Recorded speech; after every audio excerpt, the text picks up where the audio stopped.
So, we had discussed 6 theorems, 3 were almost propositional like monotonicity, reductio ad absurdum and deduction theorem. Then other 3 were the substitution theorems. So, one is for the equivalent substitution, then the other is uniform substitution in a tautology, and the last one was uniform substitution in valid formulas, right.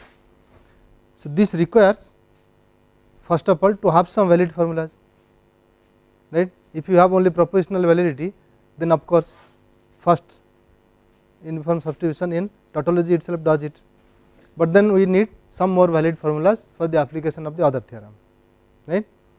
So, you can get some valid formulas merely from the semantics, just by using the semantics very simply. For example, you take the equality laws, so they can be seen very quickly.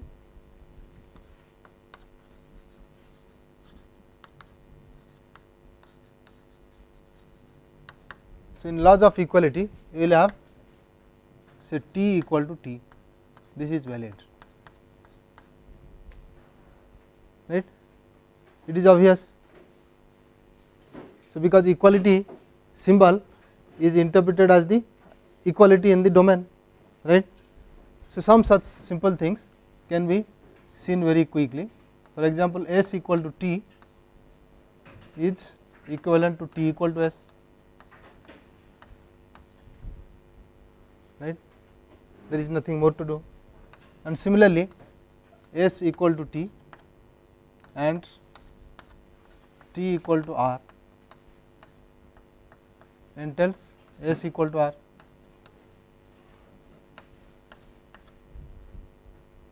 okay. But equality, these are all the equivalence relations, it shows simply equality behaves like an equivalence relation. There is one more which will be required for the equality in the domain, which is its capability being substituted. That is, you have S equal to T and x by S, this entails x by T, okay.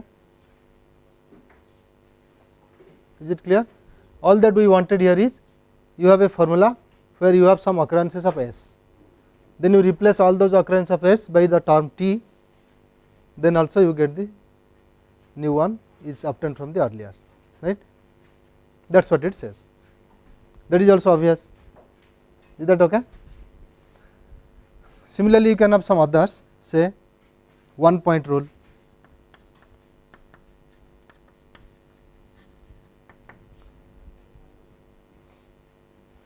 So, here we are evaluating x at 1 point, it looks like that. So, suppose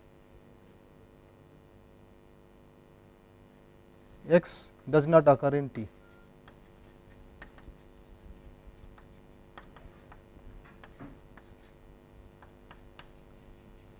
then you can have say for each x equal to T and x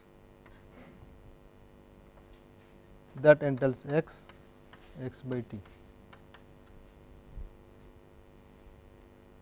Is it clear what it says?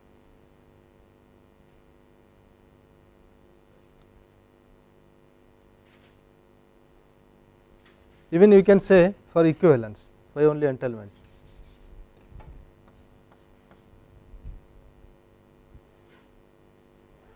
See, once you take this term x equal to T and you do not have and, it should be implies, right, for each x. So, from this if you get x, so what happens, x equal to T, then you get x. So, that means to prove this x itself you have already substituted x by T, right, that is what it says, there is nothing more to it. But this can be proved semantically easily by taking a state model of left and the other one, right one. Similarly, if you have there is x, you will have the and symbol instead of implies here, this is also equivalent to x by T. So, in all these laws when we state, we assume that whenever x by T expression appears, the variable x is free for the term T in the formula x, that is assumed, right. We will not mention it once again. Well, this is about one point rule. You can have some other laws like empty quantification,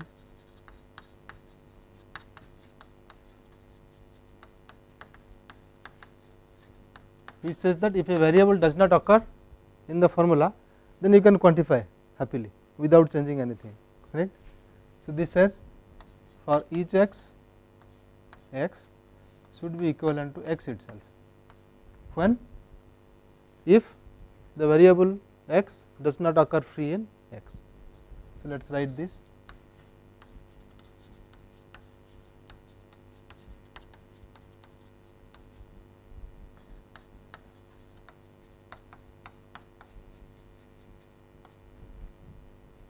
And also for the existential quantifier,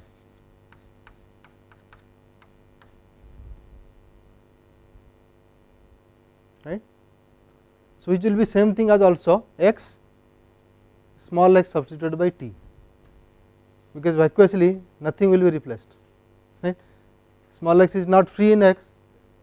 So, even if you write x x by t, that is same as x, it is equal to x, right. Then similarly, you have renaming of the variables. So, which says that if you have some formula say for each x p x, then that is equivalent to for each y p y. Okay. This is what renaming of the variable means. The bound variables will be renamed. So, how do we write it? It would look something this way: for each y x will be same as for each x in x replace y by x. But one thing we have to take care that this variable is not getting captured, right. So, we should have if x occurs does not occur free in x.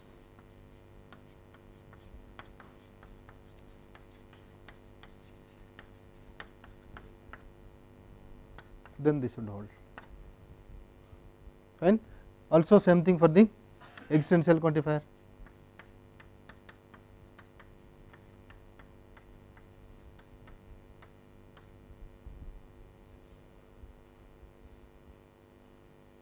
So, in this symbolism something is hidden, you have to read it that way. For each x p x, for each y p y is equivalent to for each x p x. Then you can have commutativity.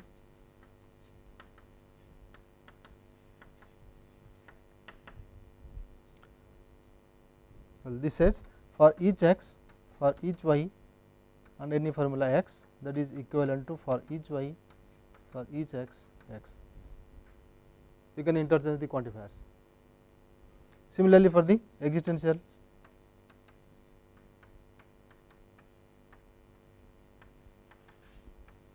but both are same, that is why. If you have a mixed quantifiers, then something else can happen, right. You have only done this one, there is x for each y x and tells for each y there is x x. The converse does not hold also, we know,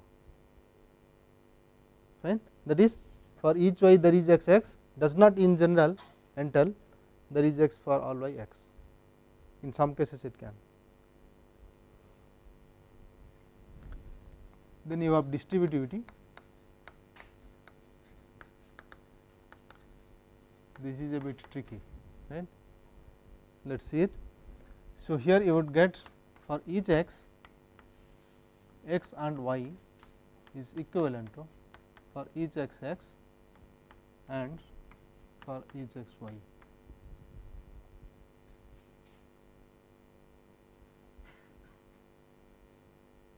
Can you see why is it so?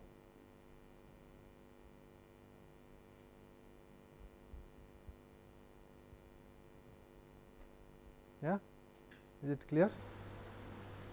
The basic intuition is that when you have for each x, say over the natural numbers, some p x and some q x, it will say p 1 and q 1, p 2 and q 2, p 3 and q 3 all AND together, right. So, you would just separate it out, p 1 and p 2 and p 3 and so on, and q 1 and q 2 and q 3 and so on, right. That is the basic intuition, but that may not happen for R. We will see how it goes. With existence, similarly, R also behaves.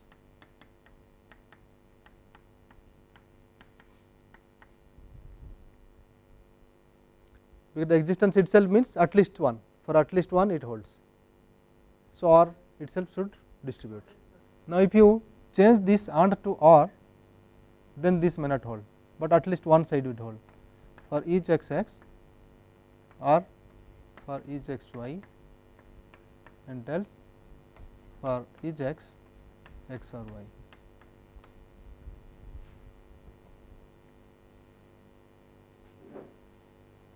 Is it clear?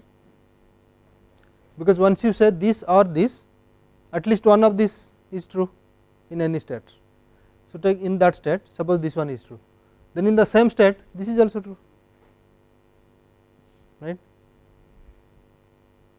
but converse may not hold. Can you give an example? It should be easy. Suppose you take x as p x, y as not p x, fine.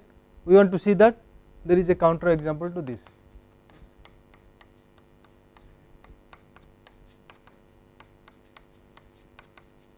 Fine. So, our suggestion is take x as p x, y as not p x. Then if this is true, you would have got this.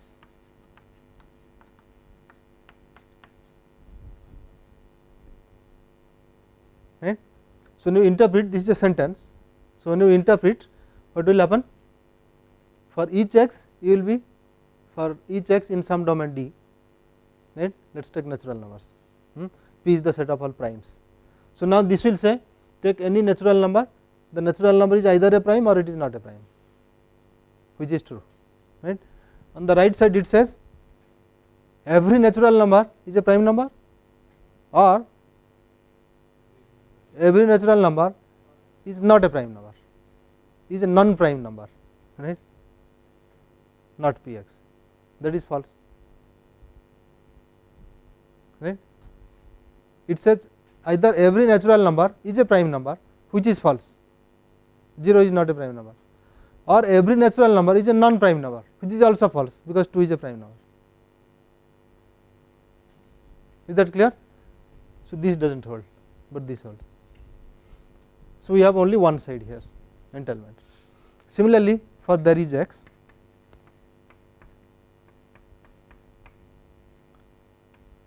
we will entail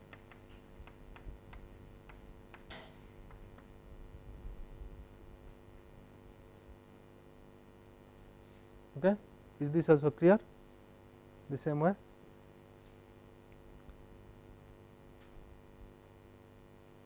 But converse may not hold again. I think the same technique will do. So, what we want to show is this does not hold. There is x p x and there is x not p x entails there is x p x and not p x, right. So, this says there is a prime number, this says there is a non prime number, which are true, both are true, right, but the right side says there is a number which is both prime and non prime, which is false, right. It is easy to see. Then we have something on the conditionality. If x is a variable which does not occur free in x, then you can have some other distributive laws. So, let us take these cases first. Entailment did not hold, x or y is equivalent to x r for each x y.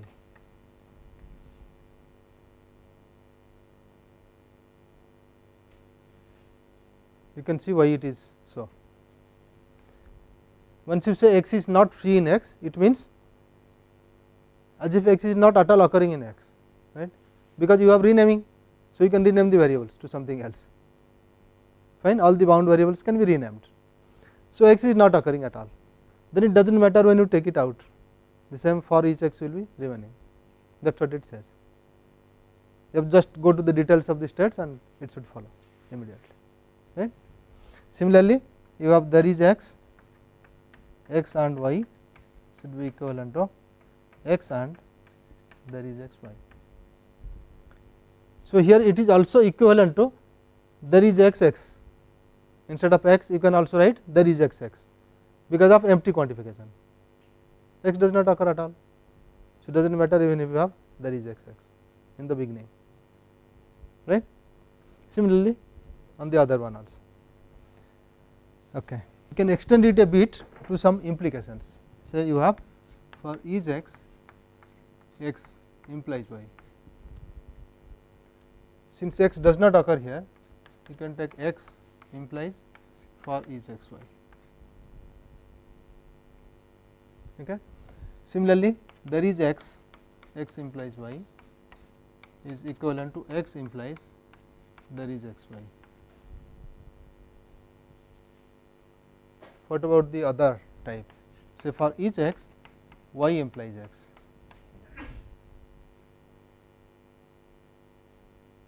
Now, this variable x does not occur in capital X, that is what it says, it can occur in y, right.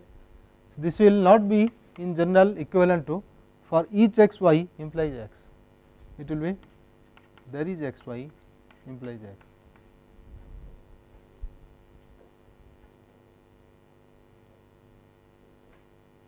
Why it happens, you will realize shortly, just wait a minute, I will keep it star marked.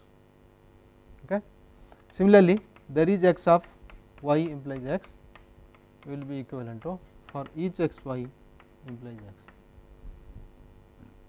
See, the key is De Morgan, which says not of for each x x is equivalent to there is x not x. That is clear from the translation itself, right. It is not the case that every man is mortal, then you say there is at least one man who is immortal, that is what it says.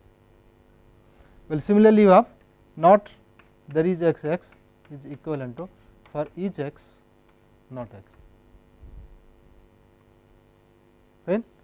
With the use of double negation along with it, you may get some more, like not for each x not x is equivalent to there is x x, and similarly not there is x not x is equivalent to for each x x.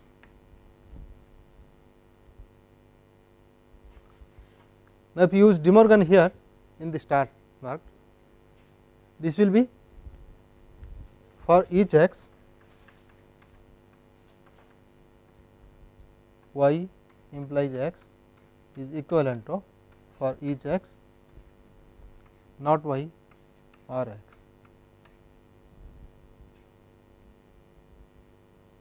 Okay. Now, since x does not occur in x, you may write as for each x not y or x. Now, for each x not y is same thing as there is x y its negation, right. So, this is equivalent to not there is x y or x, that is same thing as there is x y implies x. Is it clear? Why it is changing, this quantifier is changing for each x to there is x, because there is a not here, same thing is here, there is a not here, so that becomes for each. Right. So, these are some of the laws, you will discover many more laws yourself, we will not do all of them, but at least this much will be helpful for us to go for the next one. So, basically the problem is for the quantifiers, you have propositional connectives and then the quantifiers. It does not show whether we have really captured all the quantifiers or not, right. There can be some other laws which we will not be able to derive from this, is it complete with all these laws. So, such questions can come up. So, better we should tackle the quantifiers directly, see what happens, right. So, one of the basic things is, suppose you have a universal quantifier, say for each x p x, it is true in natural numbers, then immediately you go for p of 1 is true, right. So, in first order logic you do not have 1, you would say that P holds for some term T or P holds for some constant C, that is how you will be proceeding, right. But since it is for each, it will be true for every constant, because every constant will be mapped by the state or the valuation to an element of the domain, different elements of course, but elements of the domain. So, for each element in the domain it is true, therefore, whatever constant you choose or replace in place of x, that P x should be true, right. So, this gives us a hint for the universal specification.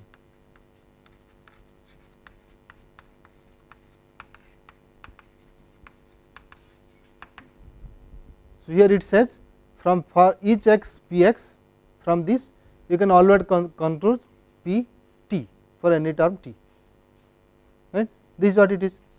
So, in general we may write x from for each x x, you can conclude x small x by T, substituted x is substituted by T here, fine. But then do you need any condition there? Of course, since you have the substitution x x by T, x should be free for the variable, that variable x should be free for the term T in the formula x, fine. This is what we need. So, let us write it. Let x be a formula, x a variable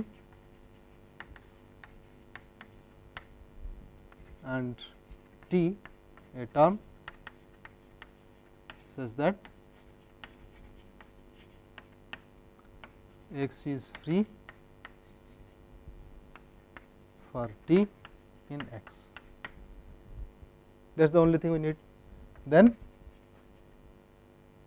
for each x x entails x x by T.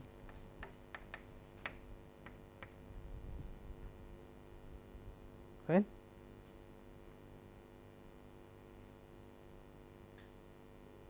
Okay. Now, we are writing only in this notation to make it very general, not like P x for each x P x then P C. Okay. That is the only difference.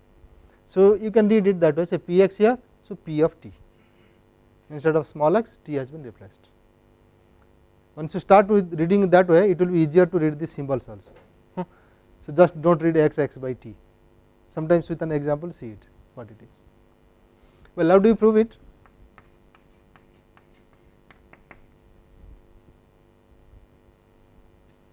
Proof should be as simple as that. So, it is an entailment. So, we will be starting with a state.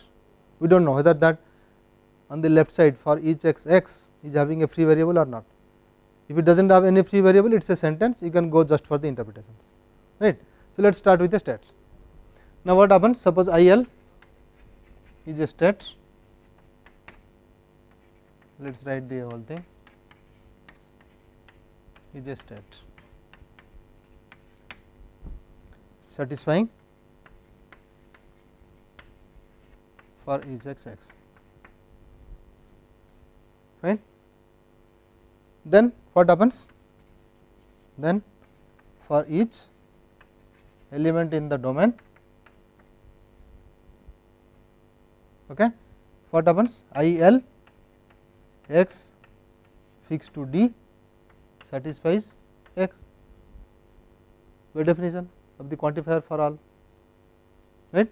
So, whatever element you fix to x, with that element that formula x is satisfied, that is what it says. Now, then what we do? T is another term. Now, suppose L of T equal to D prime.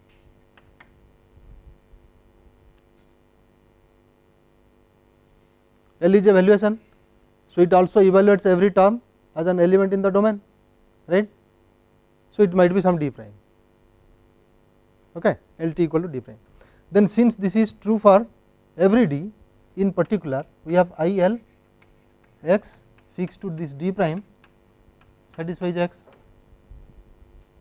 that is the end of the matter, right.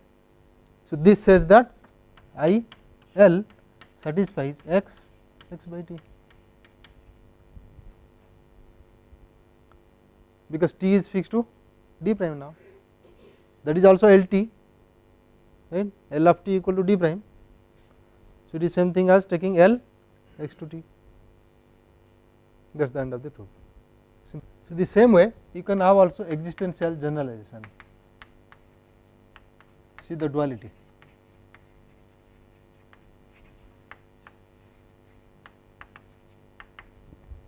In one you specify, the other you generalize, they behave the same way. Let us see this. So, this says with all these things, let x be a formula, x a variable and so on, it should say there exists x should follow from x by t, that is what it says. Okay. So, here I am leaving those things, what is x, and what is t, right, with the same conditions as there. So, all that we have to show this x where small x is replaced by a term t. If you have got that, then you can infer there exists as x, which means if you have p c, you conclude there is x p x, right. P is true for 1, then you conclude that there exists x, p x is true over n. That is what you are doing. Is it clear? So, you have found that Socrates is mortal, then you say some man is mortal. That is what basically you are doing when you come to existential generalization. Fine. Always you use that in mathematics. No? Suppose there is an existence proof, so that there exists a number like this, then what you do? You find out one number, job is over. But after that only this law works. That is why existential generalization is permitted. We do not go for that detail in the maths, because anyway logic is taking care of it. Okay. So, how do you prove it? Proof is similar to this. So, suppose I L satisfies x by t, right, then what happens? If L of t equal to d, then I L x fixed to d satisfies x.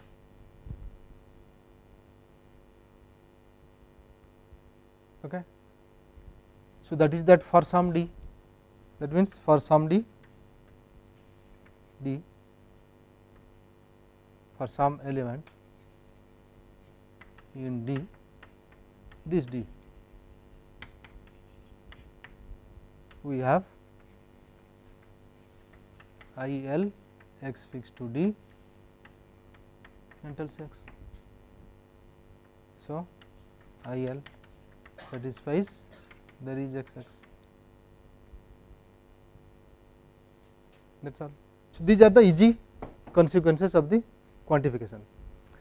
We have the real job when it comes to universally generalizing it, right, but that is also very frequent in mathematics. So, you want to prove that for every x p x, then what we will do? Let x be a natural number, right. Now, do some manipulations, I do not know what they are, then finally you find p x, therefore, for all x p x, that is the argument you give, right. Say you want to show some function is continuous, what do you do? Let epsilon be greater than 0. Now, you construct your delta, what way you construct I do not know, but finally you construct. After construction you show that x minus a mod less than delta implies f of x minus f a mod less than epsilon. Now, you conclude, therefore, for every epsilon that holds, then f is continuous, right. This is very standard proof, but what it says is that you have started with p x, then ended with for each x p x, fine. Is that always allowed? I gave you that example of Sahadeva's skill in Mahabharata. Did I give? No. See, it is mentioned in Mahabharata that Sahadeva was very skillful. Sahadeva, the youngest of the Pandavas, he was so skillful that even if it rains heavily, he will not get wet, he will go around it. So, here is a proof. Let x be a raindrop, it can be avoided. Therefore, all raindrops can be avoided by universal generalization. So, there is some fallacy in it, right. Then in which cases it is allowed, which cases it is not allowed. For example, we see that P x does not entail for each x P x, that is clear, right. The way we have defined the semantics, this does not hold. Is it clear why it does not hold? But if you take the universal generalization of this, universal closure of this, right, that enters this, there is no problem. So, for sentences there is no problem. If there are open formulas, then there is. P x does not entail for each x P x, that we know clearly. Why is it? Can you show it? This should be easy, because all that it says this, you must construct a state which satisfies P x, but it does not satisfy for each x P x. So, take a state, say take the interpretation first, then you have to consider the state.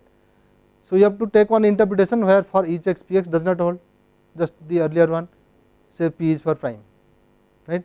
Every number is not a prime, we know. Now, you give one state L where L of x equal to 2. So, P x is now read as 2 is a prime number, that does not entail every number is a prime number, right. So, it is clear P x does not entail this. Then how to formulate this, where it holds? We see that if there are sentences, there is no problem, right. Okay. So, now this is a premise. From this premise we cannot conclude for all x P x, is that okay? But then suppose you have some premises where x is not free, then you can conclude, there is no problem, fine. So, we now formulate it in this way.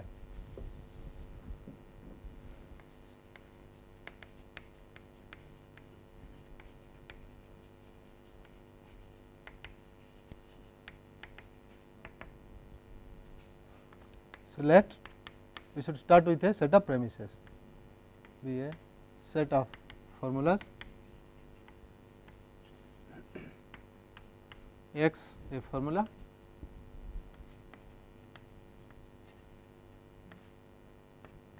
x small x a variable which is not free in sigma, which means it is not free in any formula of sigma.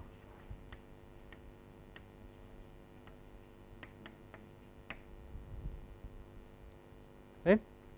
Then what do we conclude? If sigma entails x, then sigma entails for each x x. So, what is the difference between that example and this? Here somehow you have proved that already sigma entails x. So, even if that variable small x is free in capital X, right, it is really arbitrary, it could have been taken anything else also, right.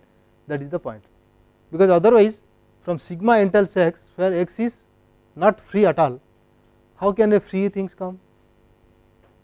That is the difference. Do you see the constant?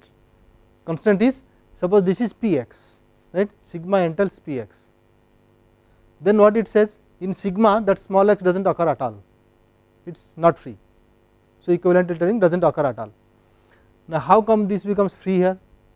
It could have been really arbitrary.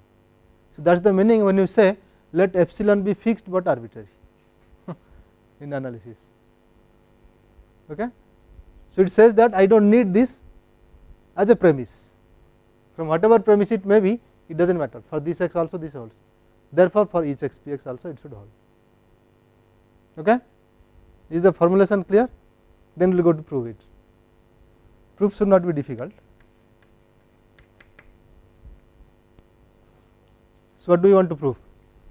Sigma entails for each x x, fine. So, let us start with say I L is a state which satisfies sigma, fine. Then as sigma entails x, I L also satisfies x. Okay. Now, the question is how do you say for all x x, where from it will come?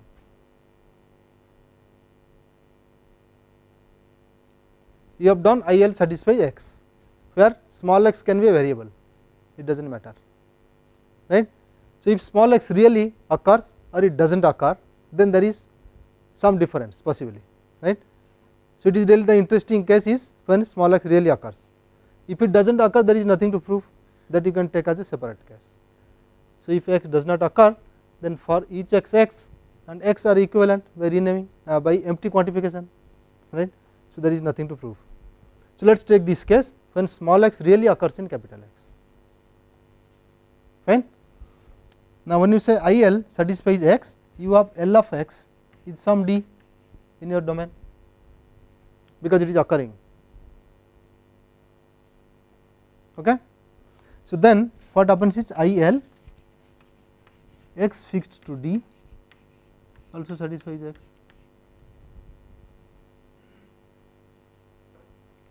Is that right? Okay.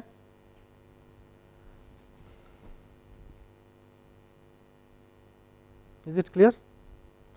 Then you want to show that I L should satisfy for each x x.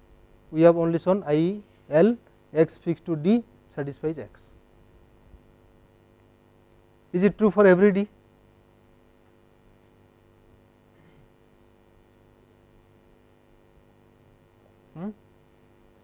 Is it true for every d? If every d, then you have for each x x x, otherwise you will not get that. Can you vary d here? L x fixed to d satisfies x. Well, we do not know whether we can vary or not.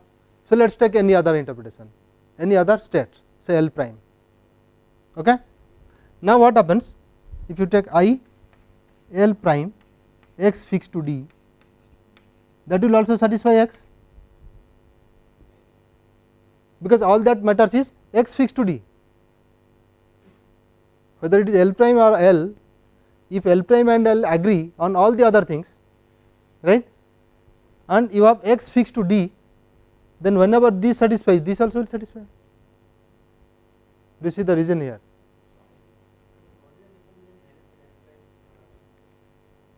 L and L prime are different, right, but L x fixed to d, L prime x fixed to d evaluate the same d, right, the valuation of x in under both is same d.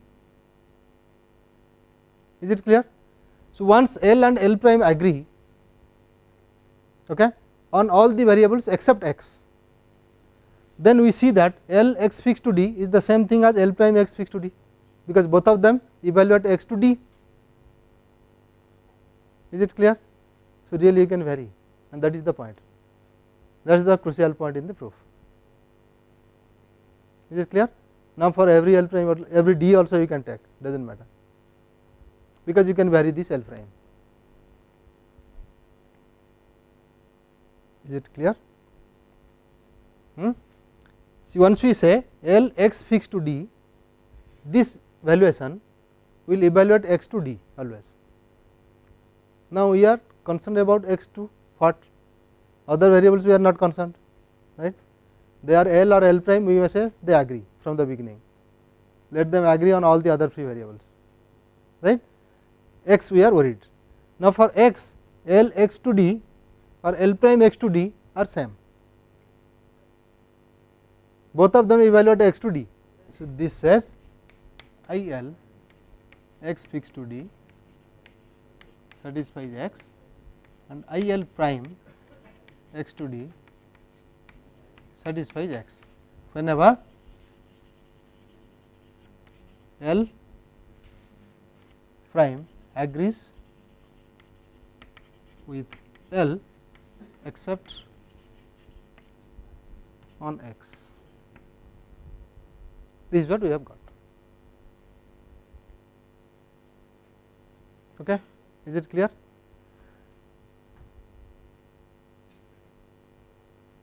Okay. We have only L x equal to D.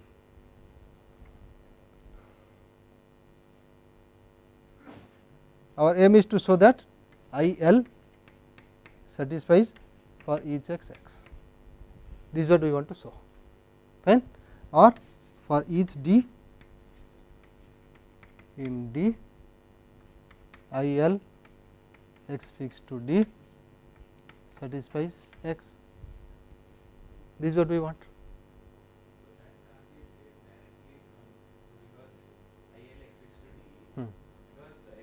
Free variable in any form of sigma. So irrespective of the value of D, it satisfies x. That is what we are writing. Why do we need to bring in L prime at all? But how do we write that x is not occurring free in any formula of sigma, therefore, it does not matter what value we fix to x. It has to figure out in the valuations, right? That is what L prime does. It is clear, that is what it is doing, nothing else. So, this is another way of looking at the semantics, that if you take L and L prime, two valuations which give the same values to all the variables except x, right, they are called equivalent valuations, and for all equivalent valuations you have the same valuation for the small x, then you have proved for each x x. Right.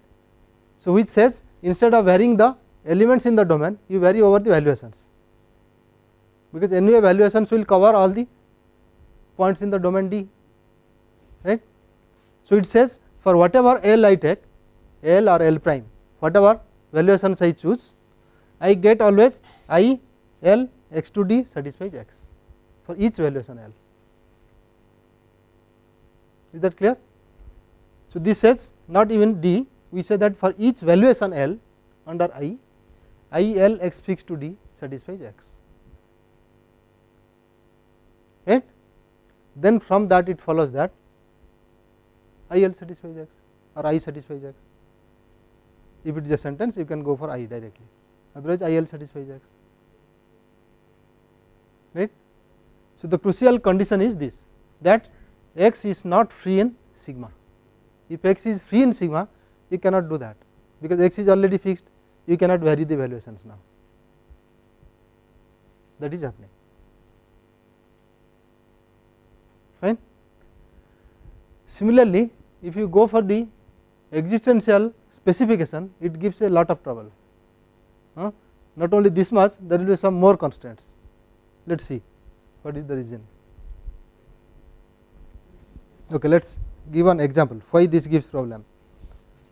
Suppose you have, say, look at the intermediate value theorem, right. You want to apply intermediate value theorem to find a root of a function, right, or some polynomial, let us say root of a polynomial at a point in an interval, say -1 to 1. So, what do you do? You say f of that -1 is negative, let us find, and f of 1 is positive, let us say -1 and 1, then 0 lies between -1 to 1. So, there is a point where f becomes 0, right. What is that point? We do not know, right. Now, how does it help you? That might be the end result, you are satisfied, but suppose that is not the end result, you want to use that point somewhere to do something else, fine. So, what is the way to go about it? Immediately you say, let alpha be that root, because you know it as a root. Now, you start, let alpha be a root, now use that alpha wherever it is required. Then finally, what will be your conclusion? Will it have alpha there somewhere?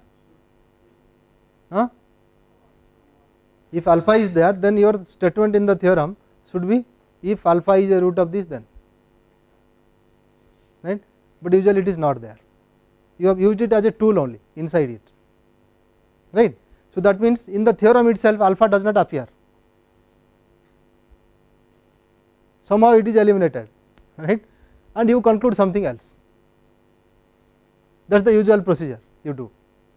So, suppose you are using this intermediate value theorem or finding this root as a tool only, that is not your aim. So, in while proving something you use that, you get let alpha be 0 of f, then f of alpha equal to 0. Now, continue doing something, finally alpha is not there. So, your theorem is proved, right. Okay.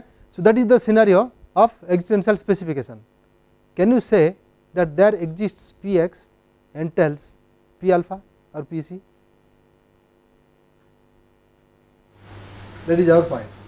Then how did you use it in the proof? Do you understand the question? So, question is, suppose I say there exists x p x, does it entail p c for a constant c? Which constant? You will say there exists a constant, then it does not help because it is same thing as the earlier. So, when we say let alpha be that root or alpha be such a root, but you cannot say that, there can be many. So, if you say alpha is a root such that f of where f of alpha is 0, you are telling it is a root. How do you write this alpha? Is it really a particular number? It is just a name having that property, right. Okay. It is an ambiguous name, we do not know what it is, but we are using it. So, this is the question, if there is x p x given, can you derive c from it, say p c? Well, I think we will end with this question.